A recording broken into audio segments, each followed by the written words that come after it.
c'est un bilan qui est très satisfaisant parce que les médecins ont été formés, des patients ont été opérés et l'activité se poursuit feu et à mesure. Quand nous lançons notre campagne, eh bien, nous recevons femmes lettrées, femmes illettrées, femmes citadines, femmes venant du milieu rural, des personnes étrangères ayant vu ça sur Facebook et qui prennent leur avion, le train ou un car et qui viennent au Burkina pour se faire opérer. Nous avons toutes sortes de femmes selon les catégories socio-professionnelles. Souvent d'ailleurs la demande c'est l'homme, hein? C'est l'homme souvent qui demande à ce qu'on reconstruise le clitoris de la femme.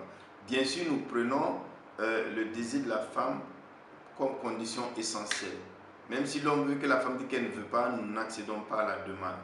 Parce que c'est d'abord le corps de la femme.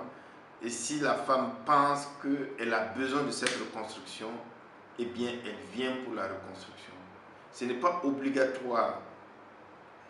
Chaque femme se connaît et chaque femme utilise sait si elle a un besoin de ça ou pas. C'est ça qui est important. Et si elle a des questionnements en rapport avec des séquelles de l'excision, que nous puissions apporter des réponses. Et si elle a des attentes de cette reconstruction-là, que nous puissions clarifier ce qu'elle peut attendre et ce qu'elle ne peut pas attendre. Pour que, à la fin, elle ne soit pas déçue de cette intervention. Oui, il y a un coût parce qu'il y a des dépenses, mais chaque année, nous travaillons en partenariat avec le CHU d'Angers, avec lequel nous avons donc une convention de partenariat entre hôpitaux.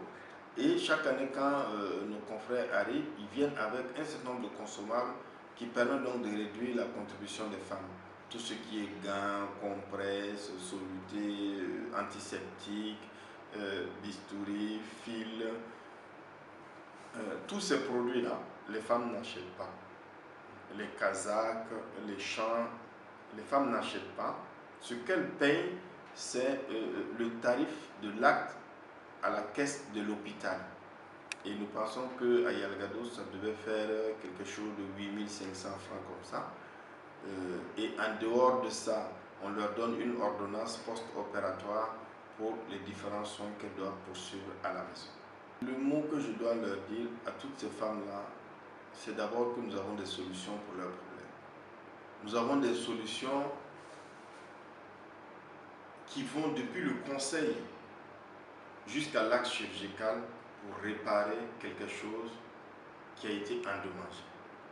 L'intégrité physique de la femme doit être respectée. C'est pour cela qu'aujourd'hui et demain, nous condamnons et nous condamnerons la pratique des mutilations génitales féminines. Une fois que la femme a été mutilée, nous avons encore des solutions pour lui permettre de retrouver son intégrité anatomique et psychologique à travers tout l'accompagnement que nous allons lui donner. Et donc, nous disons à ces femmes-là, toutes les femmes mutilées qui ont des besoins non satisfaits de réparation, elles peuvent s'adresser à nous. Quel que soit l'hôpital, elle aura une solution pour cette réparation des séquelles, cette réhabilitation anatomique et physique